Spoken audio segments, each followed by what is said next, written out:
Welcome to Words for My Face. On tonight's show, we've got the Chewbacca Chainsaw of the Week award. We've got Colin Kaepernick's big deal, why the Big Three might soon become the Big Four, and World Cup World Preview.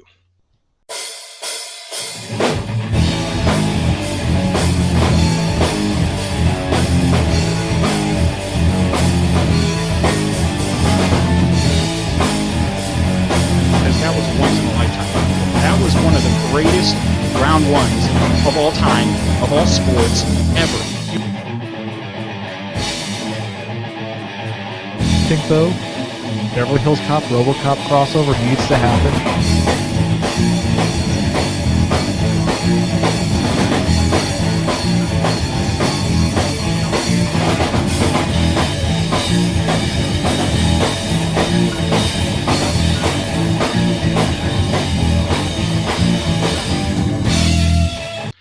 What's going on, everybody? Welcome to Words for My Face. My name is Brian. With me, as always, producer extraordinaire Brendan.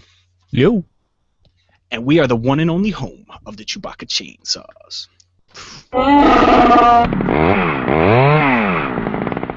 See, I was gonna ask for comments on how we're doing with the intro, because we're playing around, doing some things here and there, trying to keep it fresh, do different ways of introing. But one thing I don't need to ask on comments is how much everybody loves that face Brendan makes every time it goes to him for the Chewbacca Chainsaw. You could still say it in the comments down below. Just express your great love and put some likes on there. But just for that face. Just if you want to, which we know you do. But welcome to Words for My Face, everybody. You can always hit us up at Words for My Face on Twitter, wordsformyface@gmail.com, wordsformyface.com. It's kind of a thing happening here and there, every now and then, sometimes. That's what we do. Twice a week. Twice a week, but yeah. So as you saw from the beginning, we got the sports show coming at you tonight, and you know what? Since we've already introed it twice, I say we just jump right into it. What do you guys think? Yeah, Brian, we should do it. Just jump right in. Jump right in. Jump right in. That's our studio audience's speculation, which we do have one this night. It's a studio audience. A handsome young man.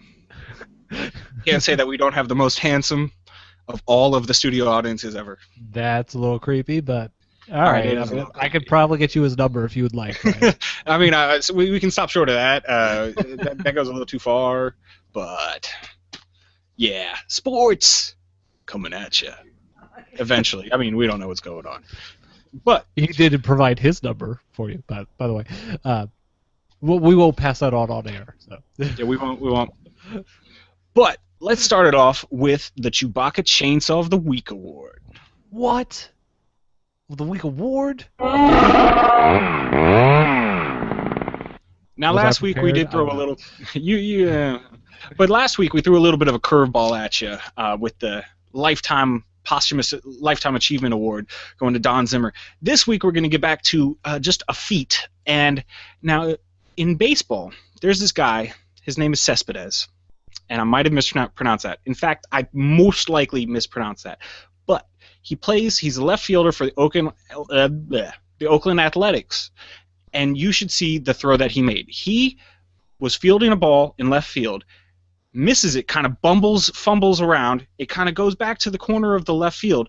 He picks up the ball from 300 feet away from home plate, chucks that thing on a rope, hits it right in the catcher's glove, gets this guy out that was about to, I believe, score the go-ahead run. Now, I'm kind of surprised that he's getting this award, considering he missed the ball. Okay, but then he throws it 300 feet. All right, don't pause the video, but after the video is done, go check this out. Just type in Cespedes catch, and it's just amazing. I mean, that is the length of a football field, just perfectly thrown. I mean, Peyton Manning couldn't even do that. Tom Brady, Cam Newton, RG3. I don't think they could do that.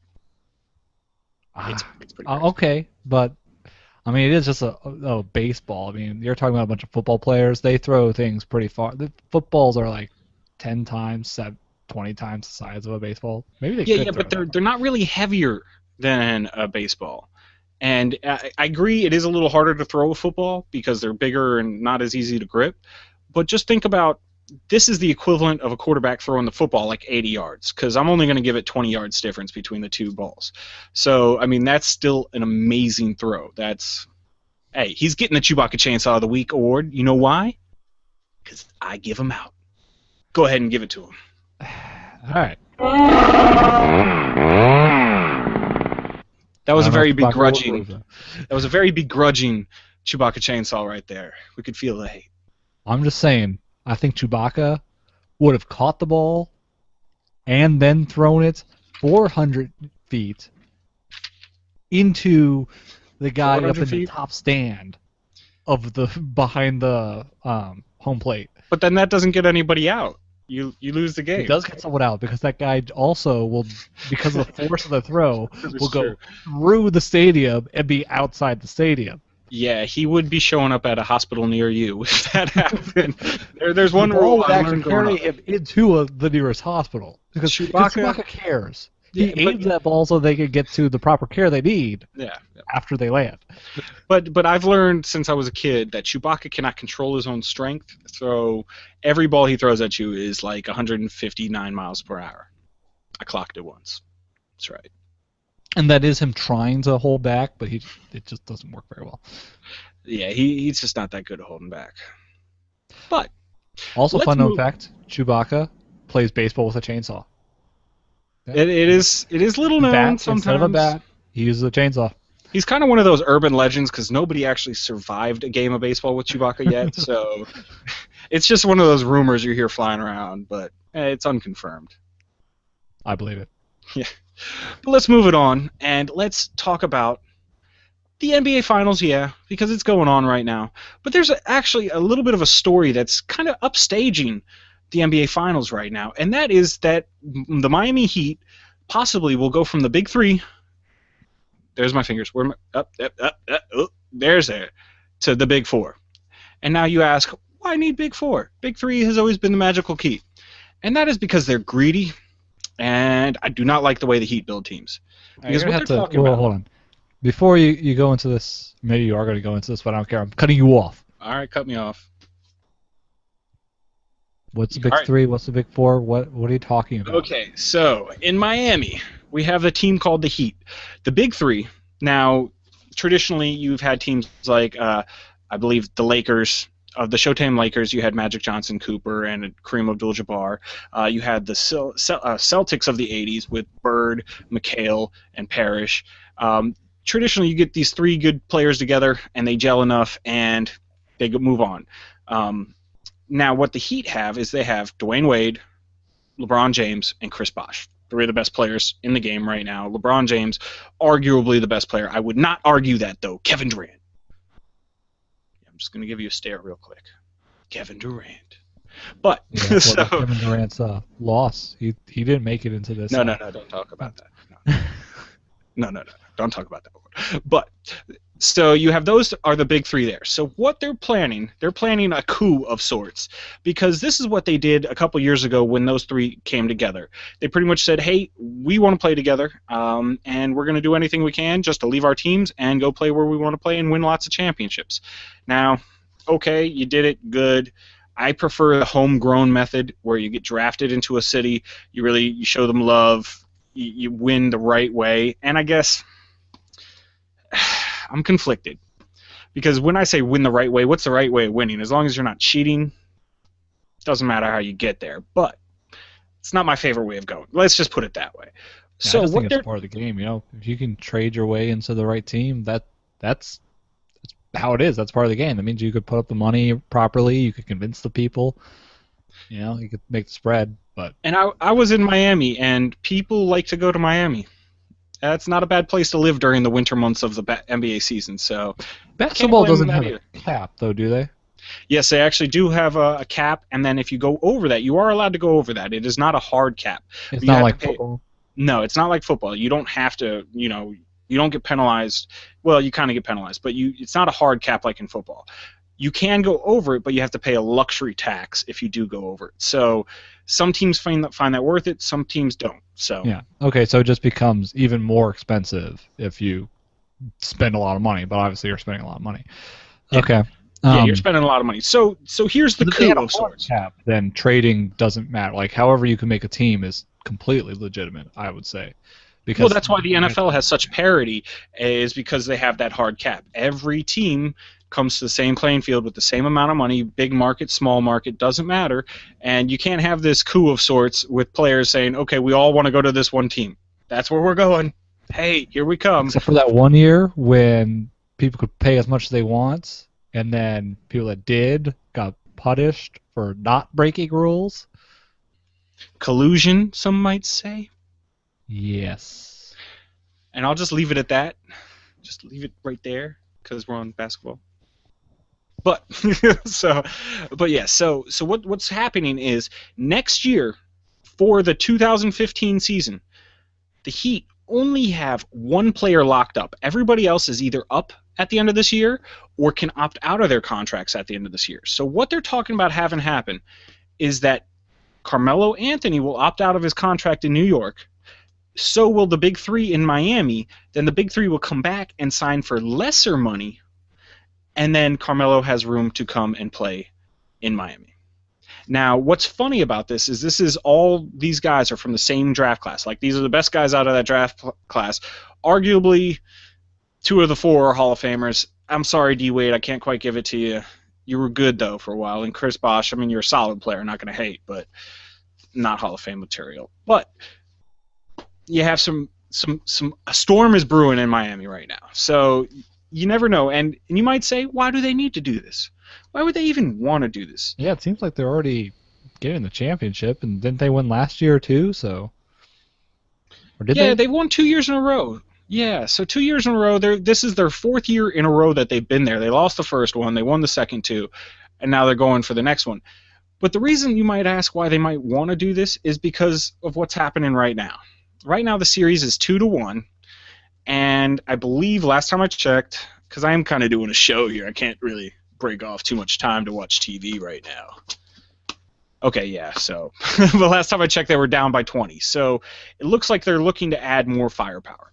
And yeah, that's not, it might not end up that well, because the last Big Four I can think of was actually the Los Angeles Lakers of 2004, I believe, where you had Shaq, Kobe, Karl Malone came over there right before he retired, and Gary Payton all together. All of those guys Hall of Famers. So they didn't win. They lost to the Pistons that year. So no fun for them. What the Bulls had? The Bulls had at least 3, but one of those years I thought they had 4. You would say, you could arguably say all those years they had 4, but you have Michael Jordan and Scottie Pippen were really the big 2. And then Dennis Rodman was a really good player in there for a while. Like Tony Kukoc was a very good scorer. You had the likes of Steve Kerr, Ron Harper, Robert Horry towards the last 3 years. I mean, you had some really good players on that team. I mean, having Michael Jordan alone counts for like 3 players. Yeah. So. Yeah, exactly. So they had Scottie Pippen on top of that, and Dennis Rodman with great with the rebounds and assists. So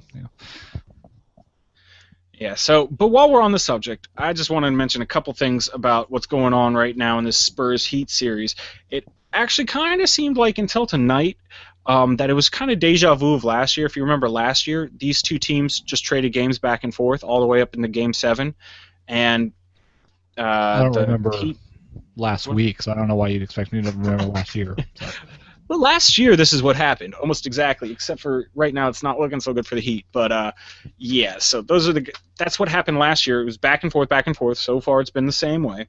One big difference, though, is Kawhi Leonard's impact on LeBron James. His defense, as a young kid, you've just seen a pretty big leap from last year. He's really played a lot better defense on LeBron James so far this year. Duncan, I mean, what's going on with this guy? He's found the fountain of youth. I say this every week because every week he gets older, and yet he still seems younger. What can that possibly mean? I don't know. But Mutant powers. Mutant powers. He could be Wolverine in disguise. We figured it out. He's got adamantium bones. That's why he never gets hurt. Exactly. And that's also why people are scared of him, because he whips out claws sometimes. I don't know. He's actually a pretty nice guy. He never gets into fights on the court. He just, it's kind of like a big teddy bear. That's all just a front, and he doesn't get in fights on the court because he doesn't need to because he's got adamantium skeleton bones and he can shoot people with claws. They're not going to mess with that. Yeah, no, not messing with that at all. but yeah, and another thing that's happening right now is, like I said, you got to look at the benches. The bench of the Spurs is just totally leaps and bounds beyond the bench of the Heat. I mean, that's what happens, though, when you spend all your money on 3 players. And that's what's going to happen when you spend all your money on 4 players, because when they get tired, I mean, yeah, they're great players. They can play 36 minutes. But if you try to get them 40, those last 4 or 5 are going to be horrible minutes. You got to get these guys rest. It's just the human nature. Your body has to rest. You can't just run back and forth for like an hour. And hold on. I'm going to stop all the soccer fans right there who say, oh, our guys just run straight around for an hour and a half. No, you don't. Half the time they're standing in one place. All right. Just got to get that out of the way. What about Chewbacca? Chewbacca. I mean, he's a Wookiee. I mean, he can do whatever he wants. And long distance runners. They are little known long distance runners. Actually, Chewbacca actually has all the platinum medals from the Olympics for cross country for the past 1,000 years. Actually, little known fact. And you're all like, of them for the past 1,000 years. Even during that time when they weren't doing the Olympics. They still gave him the medal. When they started the Olympics up, they retroactively gave him a bunch of extra platinum medals because they knew he was running all these sports all those years. Oh, you still give him the medals. I mean, yes. And people are like, what's a platinum medal? I've never heard of this. That's because he gets every one of them. They just give them to him because they don't want him to show up at their events. It's never good when he does. Never good. And it seems like Chewbacca's showing up at the Heat game because they're like running scared. I don't know what's going on with them. So, darn you, Chewbacca. Do I hear them in the background? Maybe. Oh, he brought his chainsaw. I love doing that to Brendan if you haven't realized, because he's like, wait, hold on, I didn't know I needed a sound effect, but you did. I'm pinned down! There you go. I keep him pinned down. Wait. Sounded weird. Yeah. All right. Moving on to the next story. I deserved the womp. I deserved it. But let's move it on to the next story, which is Colin Kaepernick's big deal. I mean, what's the big deal with this guy? He just signed. He's a big deal. Well, come on, man. Just let me get a little bit one, not another womp. Just move on. All right, moving on. All right, so Kaepernick just signed a 6-year surprise womp. No one expects a surprise womp. It's better than the Spanish Inquisition. It's mostly because it's only a womp as opposed to whatever else might come with the Spanish Inquisition. But look up. Yeah, well, I'm glad you got that. So, because most people don't know that's from Monty Python, but check it out. It's called YouTube, folks. You know how to use it. What am I telling you how to use it for? But yeah, let's talk about Colin Kaepernick's 6-year, $110 million deal. Now, that's a huge number in itself, but $61 million of this is guaranteed. I believe that puts him above Albert Hainsworth as the most guaranteed money of all time. So that's a lot. Like, how are they going to deal with the cap from that? It's got to be sucking up a lot of the money right there. Yeah, that's going to be like a $20 million, $22 million cap hit a year, and that you have 56 players on your game roster. I mean, not your game roster, that's but like you're taking out 10 players. Yeah, that's more than 10 players in some cases. That's like 20, 30. You know, that's like 2/3 of your team right there if you just count the special teamers and stuff. You know, so you remember too all the talk from the last few years about the Cowboys and Redskins with their $36 million hit on their cap and how they could have, all the different positions they could have paid for with those $36 million. And this is, 20 per year from one guy. Yeah, well, I mean, you're seeing this trend happen. I mean, you had Joe Flacco got the $20 million a year. I believe Tom Brady makes close to it. I know Aaron Rodgers makes $20 million. Peyton Manning definitely makes about $20 million a year. Drew Brees makes $20 million a year. I mean, these guys are actually legit, like, established talents, though. So giving it to Colin Kaepernick was, yes, I'm not going to say he hasn't had a great start to his career. He has. He's taken that team to 2 straight NFC championships, 1 Super Bowl in that span. Didn't win the Super Bowl. Didn't win it. Just going to say that. Didn't win it. because I actually think RG3 should be the. I'm going to get into that later. But but so he has had a good career. But you got to think that if he didn't have that voracious. What word am I looking for here, Brendan? Ferocious? No. It's like voracious. I'm just going to say ferocious defense and just make it easy there. So ferocious defense, I mean, just hitting every quarterback, making it easy for him just to hand the ball off and run it. I don't think he's as good. Like if you put him on like the Tampa Bay Buccaneers or the Jacksonville Jaguars or who was the worst team in the league last year? The Houston Texans. Actually, they had a good defense, so then maybe they're all right. But Browns. The Browns are always a good bet. Hey, Browns. Put him on the Browns, and he's done. That's it. He's done. So, I mean, I think they kind of overpaid, and what really disturbs me about this is that what's this going to look like for the rest of the deals for the next batch of young quarterbacks coming right behind him? Because you got to look at Cam Newton. He's still looking for a new deal.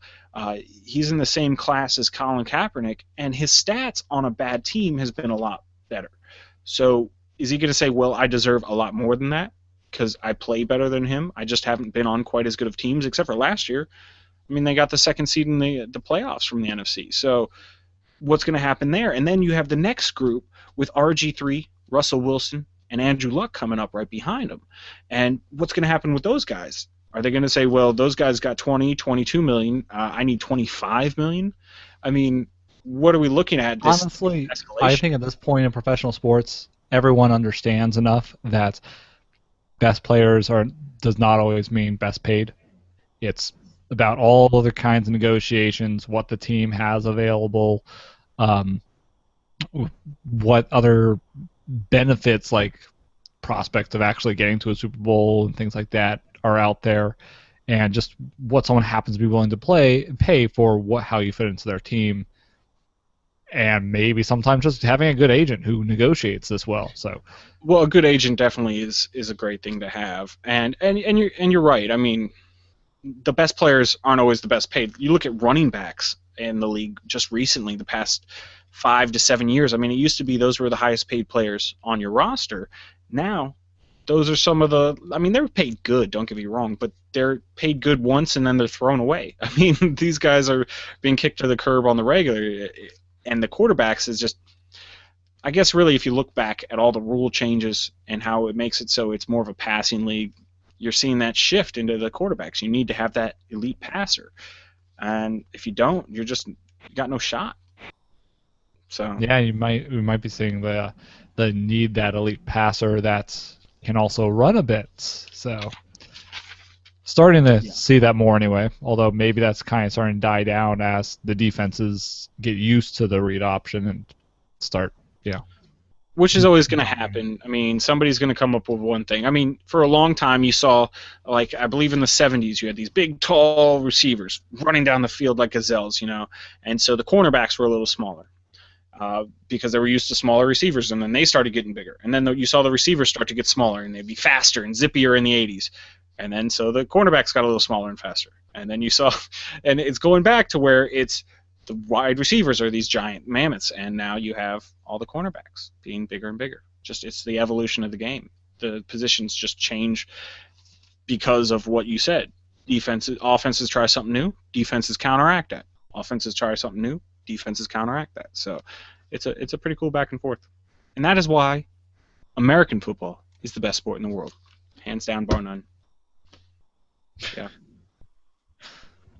And of course, this all relates to why Kaepernick is getting so much money, right? I didn't just go off on a tangent there, did I? I don't know. I wasn't paying attention to anything you say ever, pretty much. I hope more people are paying attention than you are, that's for sure.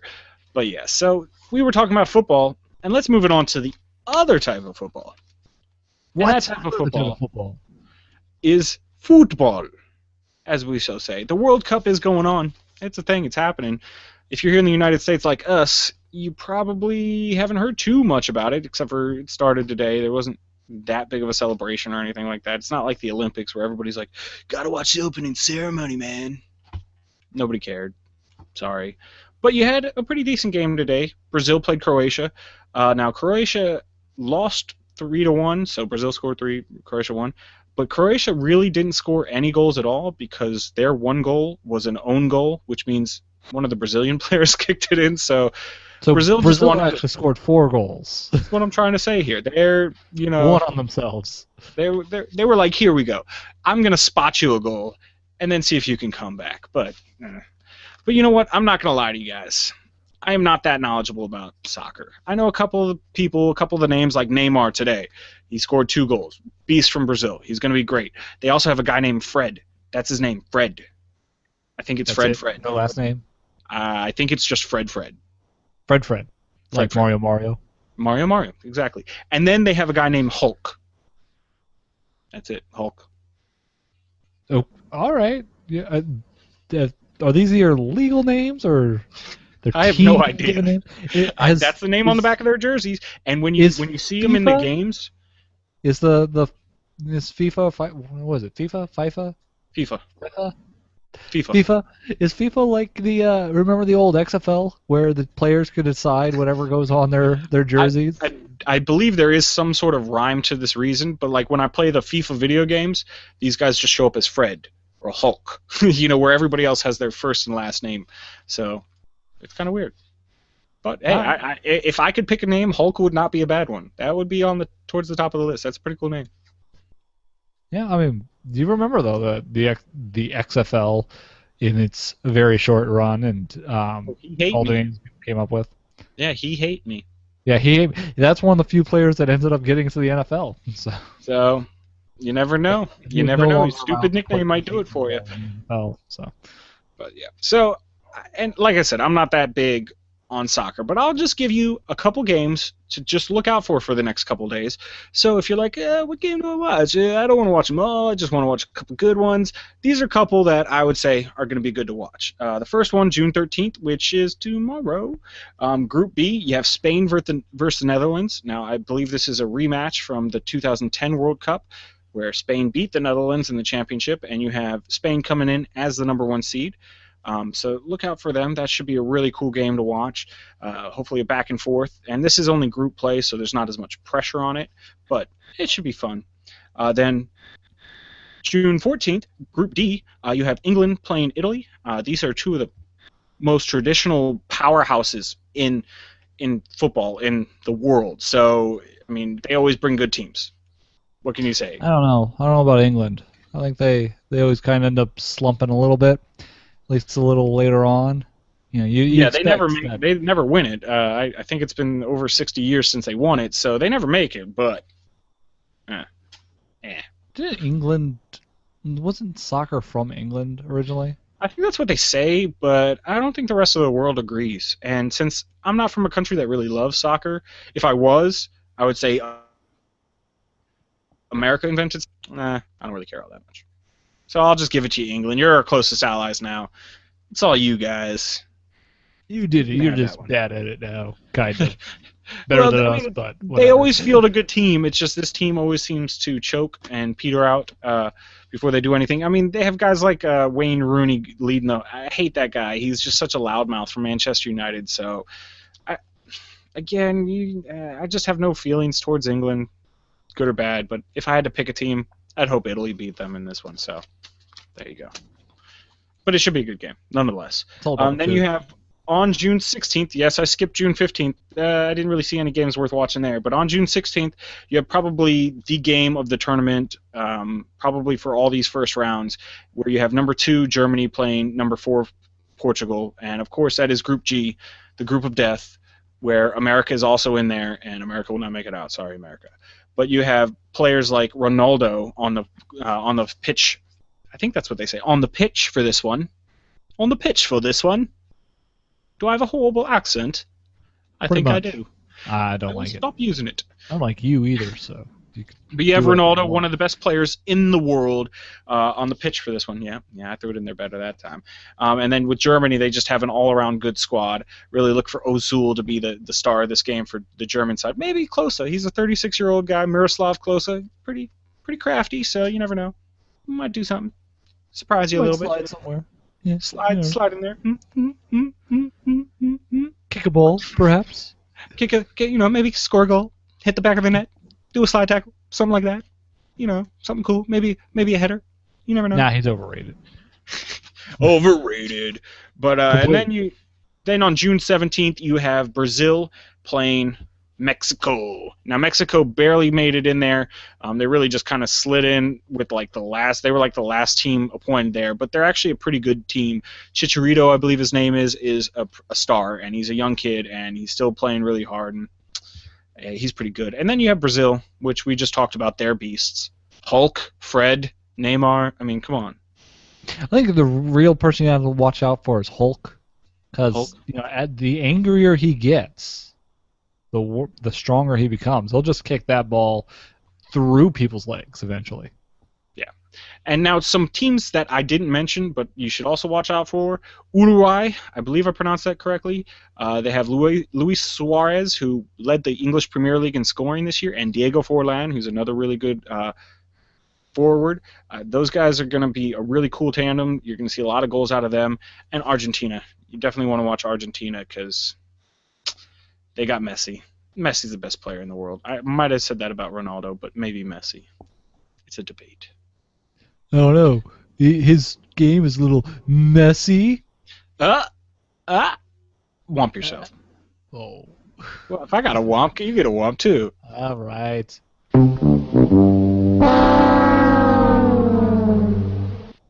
Yeah, so check those guys out.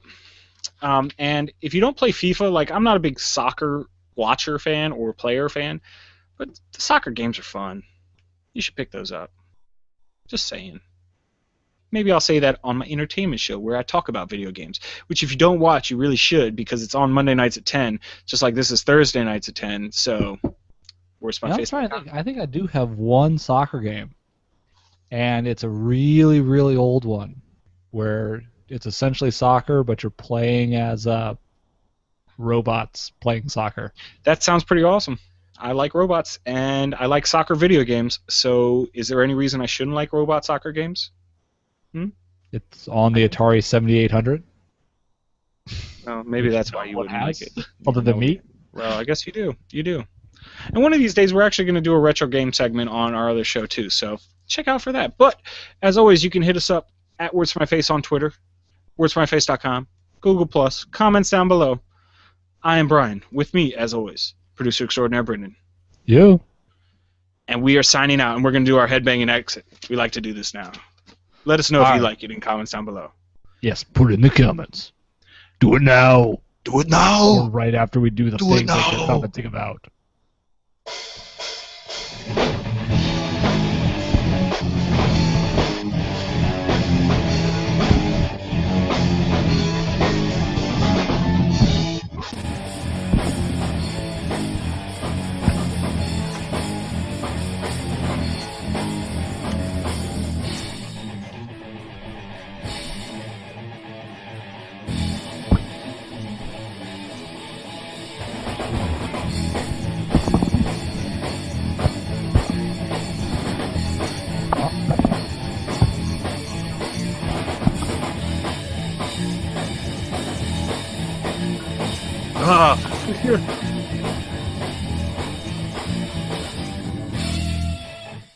Wow, that always makes me pretty darn dizzy. And finding the stop broadcast button, it's never the easiest thing after we do that.